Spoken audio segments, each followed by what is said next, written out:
temporal and spatial coherence. In describing light as a wave, we can also place thought and emotion as waves. When there is a emanating source in a space, your expression, your existence, and take a deep inspiration, a deep knowing, and formulate a thought from that, an idea, a desire, a want. A pulse is created, a wave, a sound of you. And as that moves through whatever it is that contains thoughts and ideas and emotions, somehow there is a superpositioning between the spiritual, etherical, energetic version of us and our body, our physical, matter-based medium, mind-body polarity, duality. And there seems to be some kind of clarity that is achieved when we are in peace, when we are in homeostasis, when we are in love, when we are happy, when we're excited, when we are in wondering mode of who and what we are. That somehow structures that medium, the body, the water, and also the field, the spatial field of our soul. All of that is somehow more superconductive to those waves and those thoughts and those emotions, so that there is clarity and purity. We're speaking about color in a thought, wavelength. So what is it that can remain in that clarity and in that coherence through the propagation of those thoughts, those waves, as it moves and spreads out in the pond of water of reality? In physics, we describe temporal coherence as a wave that can remain in the wavelength through the passage of time, from a point of origin to a point of measurement. And we can also describe spatial coherence as a wave that remains in its primordial form. Its geometry does not change across space and time. Does that have something to do with us and our ability to create, to be the authors of our life, to be the poets of our reality? And is that somehow distorted, impeded, incapacitated? These are terms from electrical engineering as much as they are terms from consciousness. So that when we describe trauma, abuse, contamination, programming in life, some form of filtering, limitation, when we describe those things, what are they doing? How are they influencing our ability to be in that creative mode, that joyous, happy, thriving mode, so that our immune system, so that our emotions, the way we live, the way we speak, the way we interact with nature, somehow those are amplified in a way to have broad spectrum access, wide bandwidth perception of reality. One can say higher consciousness, which is also to say frictionless conductivity, like in a superconductive state. We are exploring temporal and spatial coherence as a form of sovereignty of being.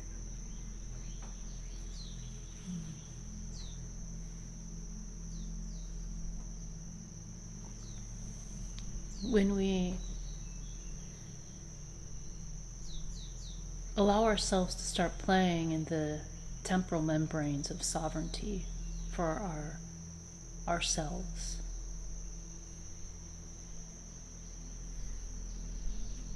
the point of ourself that has a unique perspective, and it has eyes that can see depth of field, dimensions, a multitude of realities.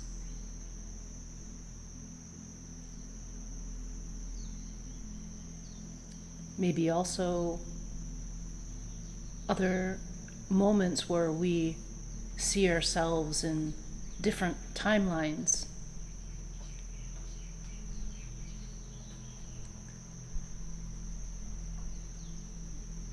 And how are we seeing these aspects of these temporal realities? When we have visions of this, or we have knowings of this, we have memories or recollections, where does this come from? That a different temporal reality can flash in front of your eyes and you can see the whole picture, the whole image, with color and detail, sometimes sound, emotion. And so we're looking at wavelengths, but we're also looking at our thought patterns, light, sound, geometry, and also the access of all of these things through our different fields of our bodies, because we have different bodies that are in different temporal membranes. So I'm always brought back to DNA. How do we access, how do we create with our DNA as a field of temporal awareness?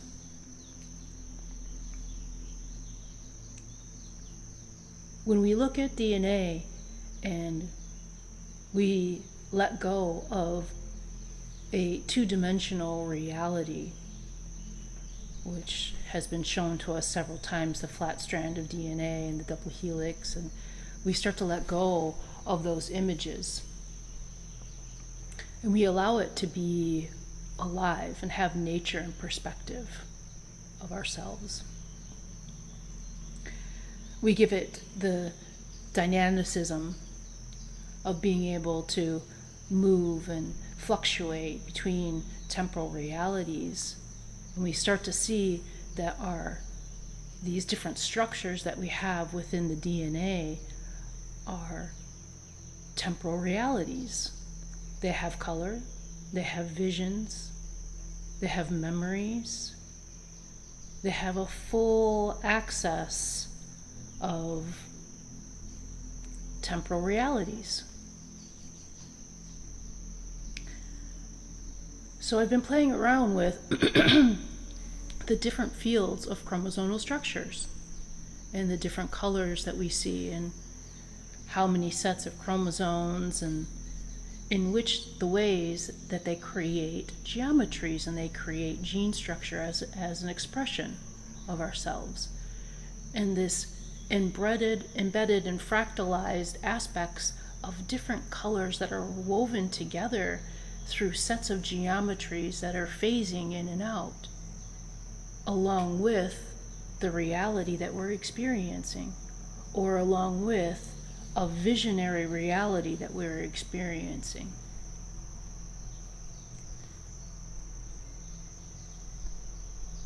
So how do we create coherence with ourselves, our minds, our bodies, our DNA, and the reality that is around us. The temporal structure that is around us. How do we create coherence through the tuning of our mind and our DNA with fields of color and wavelengths to have a stability of a temporal access or sovereignty or a membrane or a living temple of energy?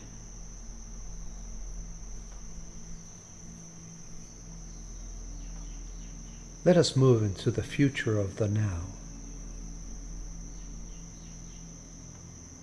where we integrate and couple our presence in this reality, our body in this physicality, our mind, our emotions and intentions in this ecosystem of consciousness that we are experiencing and transforming.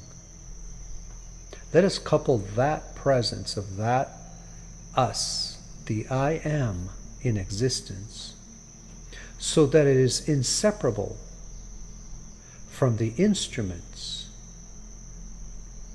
the modalities, the energetics that we employ to examine and explore the reality. They are the same. They are one, united. This means that we would have a quantum access ability to not just hypothesize scientifically, to not just theorize mathematically. What we would have is the creative, expressive instruments, methodologies, curriculums that would ask and answer questions simultaneously in a quantum entanglement, so that in what we would call the symbology of this, the mathematics, the logic, the systems, the computers, if you want to use a colloquial term, in those symbols, in those frequencies that represent our questions, would be the symbols for us, our emotions and our thoughts. What are the variables that we would write down and express that represent the observer completely transformed as the creator-creatress? And it would be at the core of this approach. It would be what you would study if one wanted to expand our ability to understand the universe and existence. And see, that would change the way we would develop our instruments, our schools, our ideologies, our religions, because that would imply that every instrument that we created, whether it was a church or a school or a workplace, those three kinds of distinctions would completely disappear, because the human body, you, would be the first thing that would be nurtured with a different kind of food, a different kind of water, a different kind of energy would be moving through your house, your home. And where would we go? How would we approach designing and coming up with those solutions? Because we're no longer externalizing our way of dealing with the issues of existence, the need for food and eating, the way we look at the universe and somehow separate. We would unify. And this is the invitation today, is what kind of instruments and lifestyle would we express in exploring temporal sovereignty, the sovereign ability to create reality.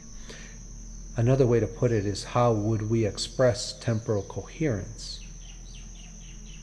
The states of light and sound and crystal and magnetism and gravity, the unifying forces of existence that we know of so far. How would we describe those, and putting the human at the center of it, at the core of it? And what would we be able to do if we had a way of creating food forests that are natural, organic expressions that are created in symbiosis with nature? We're speaking about the gardens that you would eat from, the energetic Eden that you would connect to, that begin with your body.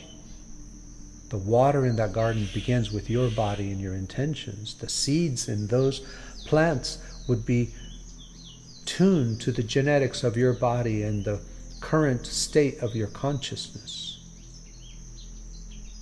We're speaking again of temporal coherence and spatial coherence, so there is no separation. We don't distinguish between time and space. They become something new, a harmonic, a tertiary expression, a new note, that we don't separate the earth and you, your life, and the life around. And this instrument, this temporal coherence space, let's call it the center for temporal coherence. That means we would have places and bodies both.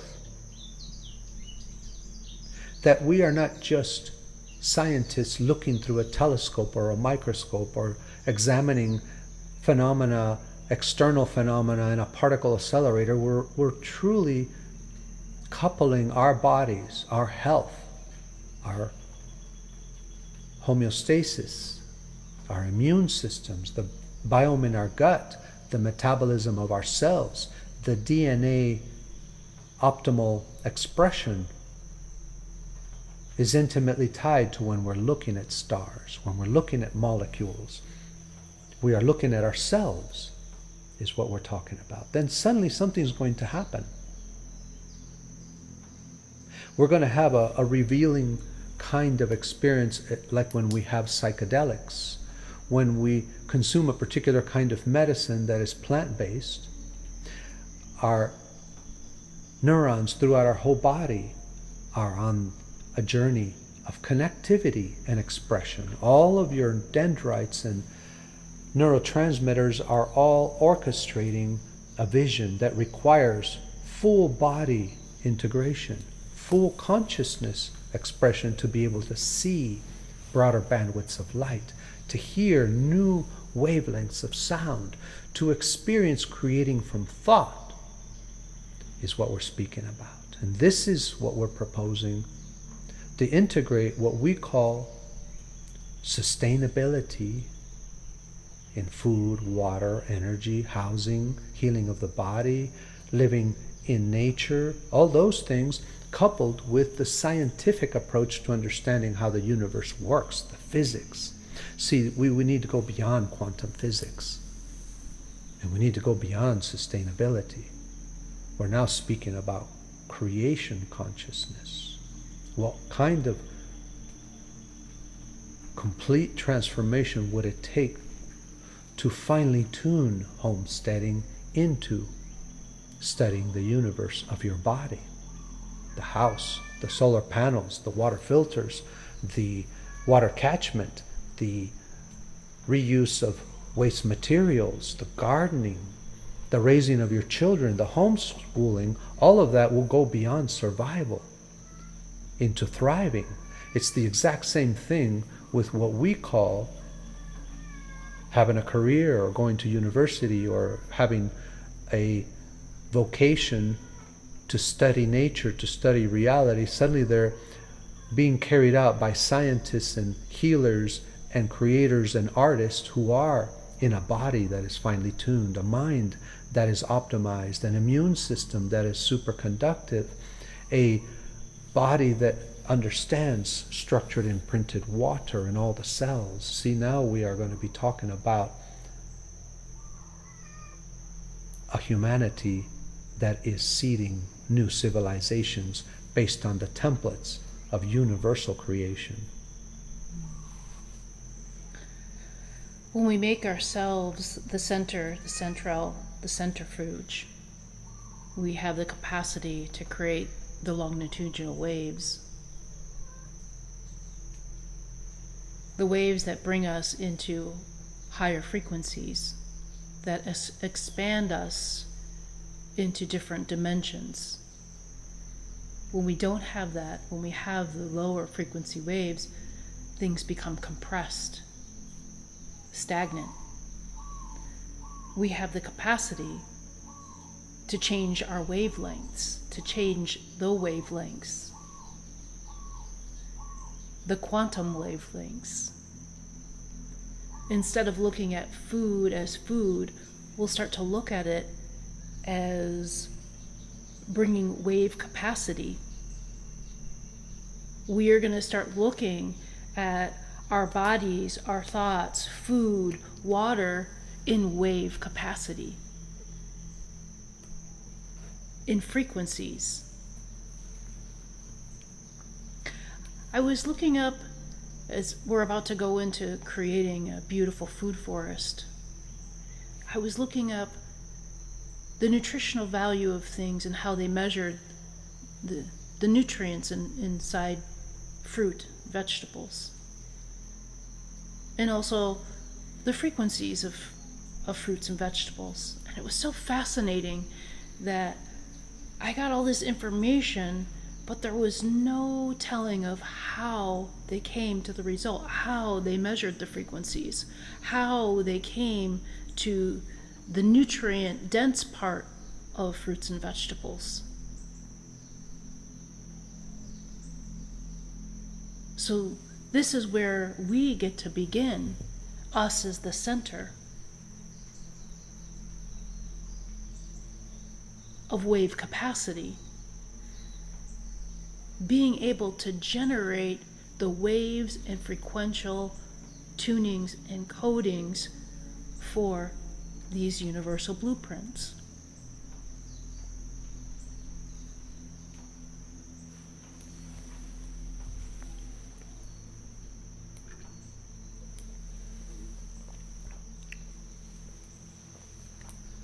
Visualize the unifications of the tribes of human inquiry.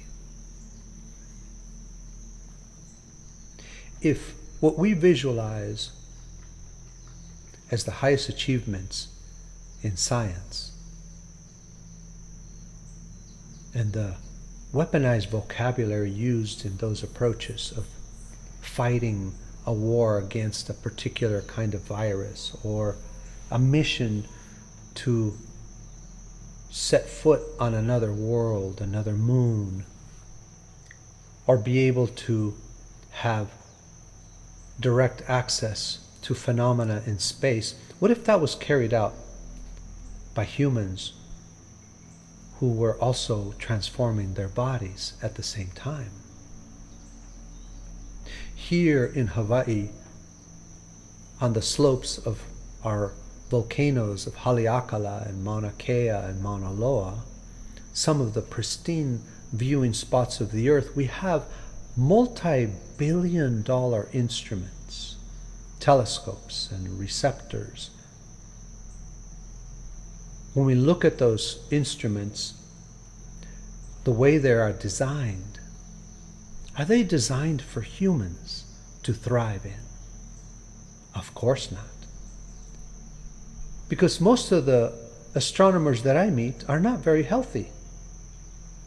They spend late nights eating crap food, living stressful lives of limiting their minds to looking through a peephole And sometimes it's not even that. Most astronomers now just look at screens, computer screens, and data that was interpreted by these telescopes, or pictures that are digital. They're not looking at the analog world anymore, and they're not looking at space through healthy bodies and healthy minds in a healthy environment.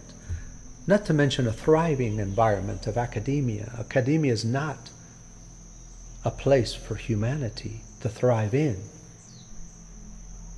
If we were to look at the graduates, the young graduates of medicine from the greatest schools of medicine, or the graduates of law from the great schools of attorneys and lawyers of the world, are they the healthiest humans, the most positive, thriving humans on earth yet?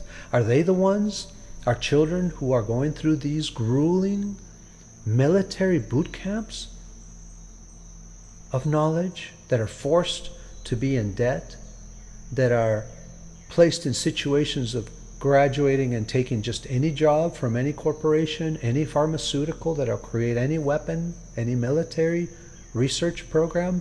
Where's the discernment? Well, we've taken that away, because students can no longer discern how they want to create reality. They are in fight or flight throughout 5 to 10 years of school.